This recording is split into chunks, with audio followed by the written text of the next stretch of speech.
Allan Kardec. Obras póstumas. Influência perniciosa das ideias materialistas.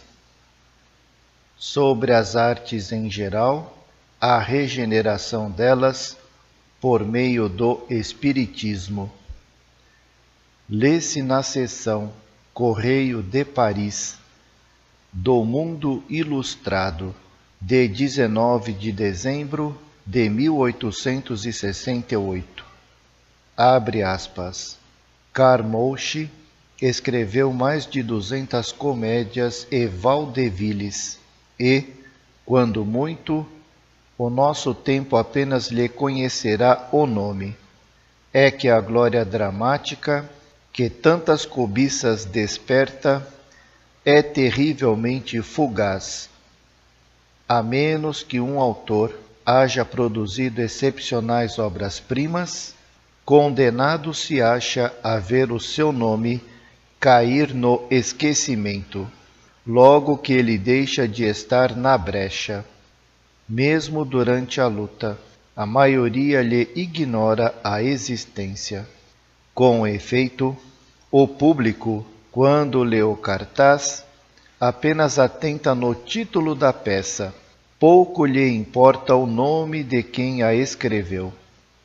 Tente o leitor lembrar-se de quem escreveu tal ou tal obra encantadora, cuja lembrança lhe ficou.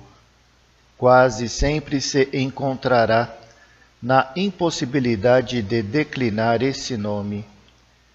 E quanto mais avançarmos, tanto mais assim será, pois que as preocupações de ordem material cada vez mais se sobrepõem aos cuidados artísticos. Precisamente a esse propósito, Carmouche contava uma anedota típica. Conversando, dizia, com o meu alfarrabista, acerca do seu comérciozinho, ele se manifestava assim, abre aspas, isto não vai mal, meu senhor, mas modifica-se. Os artigos que se vendem já não são os mesmos de antes.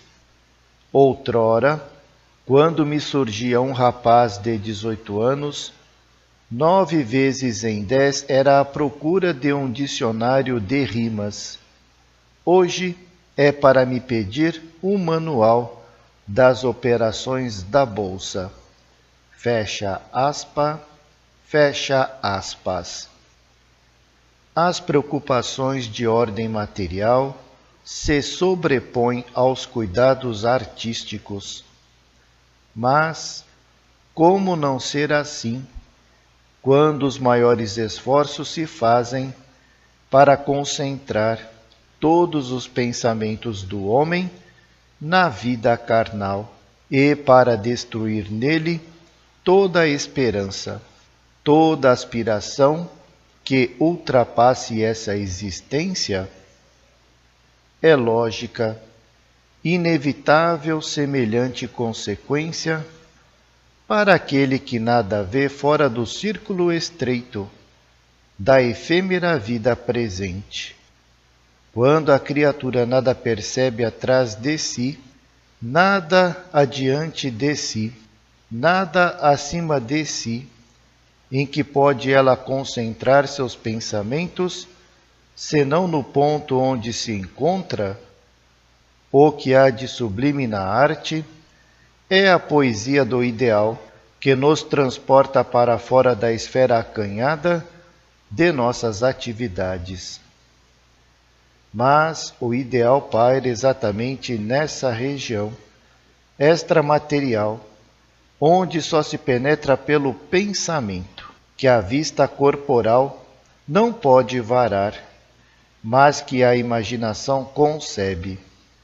Ora, que inspiração pode o espírito aurir da ideia do nada? O pintor, que unicamente houvesse visto o céu brumoso, as estepes áridas e monótonas da Sibéria e que julgasse estar ali todo o universo, poderia conceber e descrever o brilho e a riqueza de tons da natureza tropical? Como querereis que os vossos artistas e os vossos poetas vos transportem a regiões que eles não veem com os olhos da alma, que não compreendem e nas quais nem mesmo creem? O espírito somente pode identificar-se com o que sabe ou crê ser a verdade, e essa verdade, embora de ordem moral, se lhe torna uma realidade que tanto melhor ele exprime, quanto melhor a sente. Se a inteligência da coisa junta à flexibilidade do talento, faz que suas próprias impressões se transmitam às almas dos outros. Mas que impressões pode provocar nos outros aquele que não as tem? Para o materialista, a realidade é a terra, seu corpo é tudo, pois que, além dele, nada mais há, visto que a sua própria mente se extingue com a desorganização da matéria, como o fogo com o combustível. Não pode, portanto, com a linguagem da arte, exprimir senão o que vê e sente. Ora, se ele só vê e sente a matéria tangível, unicamente isso lhe é possível exprimir. Nada pode aurir de onde apenas vê o vazio. Se aventura por um mundo que desconhece, entra aí como cego e, malgrado aos esforços que empregue para elevar-se ao diapasão do idealismo, fica no terra a terra, como um pássaro sem asas. A decadência das artes neste século resultou inevitavelmente da concentração dos pensamentos sobre as coisas materiais. Concentração essa que, a seu turno, é o resultado da ausência de toda a crença, de toda a fé na espiritualidade do ser. O século apenas colhe o que semeou. Quem semeia pedras não pode colher frutas. As artes não sairão do torpor em que jazem, senão por meio de uma reação no sentido das ideias espiritualistas. Como poderiam o pintor, o poeta, o literato, o músico ligar seus nomes a obras duráveis, quando, em sua maioria, eles próprios não creem no futuro de seus trabalhos, quando não se apercebem de que a lei do progresso, força invencível que arrasta os universos pela estrada do infinito, lhes pede mais do que descoradas cópias das criações magistrais dos artistas dos tempos idos. Toda a gente se lembra dos Fídias, dos Apeles, dos Rafaéis, dos Miguéis Ângelos, luminosos faróis que se destacam da obscuridade dos séculos transcorridos, como fúlgidas estrelas em meio de profundas trevas. Mas quem se lembrará de notar o claror de uma lâmpada a lutar contra o brilho do sol de um dia de verão? O mundo caminhou a passos gigantescos desde os tempos históricos. Os filósofos dos povos primitivos gradualmente se transformaram. As artes que se apoiam nas filosofias que lhes são a consagração idealizada também tiveram que se modificar e transformar. É matematicamente certo dizer-se que, sem crença, as artes carecem de vitalidade e que toda transformação filosófica acarreta necessariamente uma transformação artística paralela. Em todas as épocas de transformação, as artes periclitam, porque a crença em que se estribam não basta às aspirações engrandecidas da humanidade, e porque, não estando ainda adotadas pela grande maioria dos homens, os novos princípios, os artistas não ousam explorar, senão de modo hesitante, a mina desconhecida que se lhes abre sob os passos. Durante as épocas primitivas, em que os homens unicamente conheciam a vida material, em que a filosofia divinizava a natureza, a arte buscou antes de tudo a perfeição da forma. A beleza corporal era, então, a qualidade capital.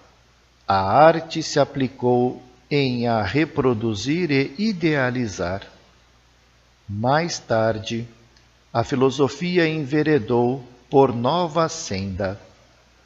Os homens, progredindo, reconheceram que acima da matéria havia uma potência criadora e organizadora, que recompensava os bons, punia os maus e fazia da caridade uma lei. Um mundo novo, o mundo moral, se edificou sobre as ruínas do mundo antigo. Dessa transformação nasceu uma arte nova, que fez palpitar-se a alma sob a forma e junto à percepção plástica, a expressão de sentimentos que os antigos desconheceram. A ideia viveu sob a matéria, mas revestiu as formas severas da filosofia em que a arte se inspirava. Às tragédias de Ésquilo, aos mármores de Milo, sucederam as descrições e as pinturas das torturas físicas e morais dos réprobos. A arte se elevou, revestiu caráter grandioso e sublime, porém ainda sombrio. Ela está toda, com efeito, na pintura do inferno e do céu da Idade Média, na de sofrimentos eternos ou de uma beatitude muito distante, colocada tão alto que nos parece quase inacessível. É talvez por isso que ela nos toca tão pouco quando a vemos reproduzida na tela ou no mármore. Também hoje, ninguém ousaria contestá-lo. O mundo está num período de transição, solicitado violentamente por hábitos obsoletos, crenças precárias do passado e verdades novas que lhe são progressivamente desvendadas. Assim como a arte cristã sucedeu à arte pagã, transformando-a à arte espírita, será o complemento e a transformação da arte cristã. O Espiritismo, efetivamente, nos mostra o porvir sob uma luz nova e mais ao nosso alcance. Por ele, a felicidade está mais perto de nós, está ao nosso lado, nos espíritos que nos cercam e que jamais deixaram de estar em relação conosco. A morada dos eleitos, a dos condenados, já não se acham insuladas. Há incessante solidariedade entre o céu e a terra. entre todos os mundos de todos os universos. A aventura consiste no amor mútuo de todas as criaturas que chegam à perfeição e numa constante atividade, com o objetivo de instruir e conduzir àquela mesma perfeição os que se tornaram retardários. O inferno está no próprio coração do culpado, que tem nos remorsos o seu castigo. Não mais, todavia, eterno e ao mal, que toma o caminho do arrependimento, se depara de novo a esperança, sublime consolação dos desgraçados. Que inesgotáveis fontes de inspiração para a arte! Que obras-primas de todos os gêneros as novas ideias suscitarão, pela reprodução das cenas tão multiplicadas e várias da vida espírita. Em vez de representar despojos frios e inanimados, ver-se-á uma mãe tendo ao lado a filha querida, em sua forma radiosa e etérea, a vítima a perdoar ao seu algoz, o criminoso a fugir em vão ao espetáculo, de contínuo renascente, de suas ações culposas, o insulamento do egoísta e do orgulhoso, em meio da multidão, a perturbação do espírito que volve a vida espiritual, etc., etc. E se o artista quiser elevar-se acima da esfera terrestre, aos mundos superiores, verdadeiros édens onde os espíritos adiantados gozam da felicidade que conquistaram, ou, se desejar reproduzir alguns aspectos dos mundos inferiores, verdadeiros infernos onde reinam soberanamente as paixões, que cenas emocionantes, que quadros palpitantes de interesse se lhe depararão. Sem dúvida, o Espiritismo abre à arte um campo inteiramente novo, imenso e ainda inexplorado. Quando o artista houver de reproduzir com convicção o mundo espírita, aurirá nessa fonte as mais sublimes inspirações e seu nome viverá nos séculos vindouros, porque as preocupações de ordem material e efêmeras da vida presente sobreporá o estado da vida futura e eterna da alma.